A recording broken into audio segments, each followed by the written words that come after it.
ਵਗਦੀ ਐ ਰਾਵੀ ਵਿੱਚ ਕੁਕੀਆਂ ਦਾ ਜੋੜਾ ਵਗਦੀ ਐ अस्सलाम वालेकुम नाज़रीन, उम्मीद करनी है तुम बिल्कुल ठीक ठाक होवोगे, अपनी जिंदगी में बहुत मज़े नाल गुजारन दे होवोगे। तो तुम अक्सर फरमाइश करते हो कि पंजाबी च गलबात करा करो। अज मैं तुहाडे नाल पंजाबी च गलबात भी करांगी, लेकिन तुहाडी पसंद है एक बहुत ज़बरदस्त गाना भी जेड़ा अज पंजाबी ज़बान च मैं नहीं सुनावांगी, क्योंकि मेरी आवाज़ एडी चंगी कोई नहीं है कि मैं तुहानू गाना सुना। लेकिन तुहाडी फरमाइश दे नाल पंजाबी गलबात ते पंजाबी गपशप दे विच एक बहुत ज़बरदस्त मैं सॉन्ग तुहानू सुनाउण जा रही हाँ।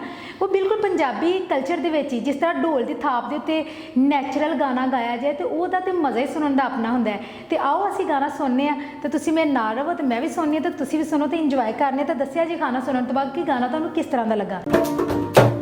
ਵਗਦੀ ਐ ਰਾਵੀ ਵਿੱਚ ਕੁਕੀਆਂ ਦਾ ਜੋੜਾ ਵਗਦੀ ਐ ਰਾਵੀ ਵਿੱਚ ਕੁਕੀਆਂ ਦਾ ਜੋੜਾ ਇੱਕ ਕੁਕੀ ਉਡੀ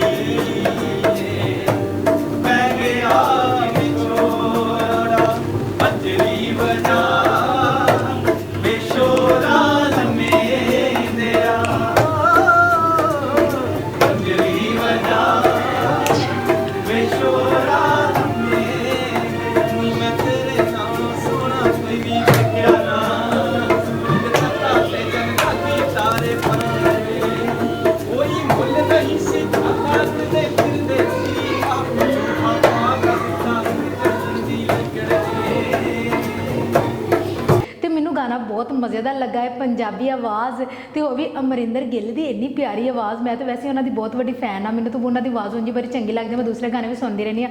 उम्मीद है तुम भी उन्होंने गाना सुनिया तो बहुत ज़्यादा पसंद आएगा।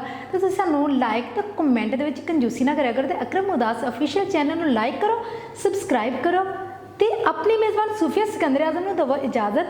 रब रखा।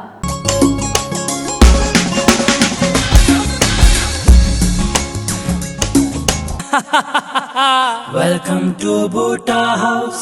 Welcome to Bhuta House. Welcome to Bhuta House. Welcome to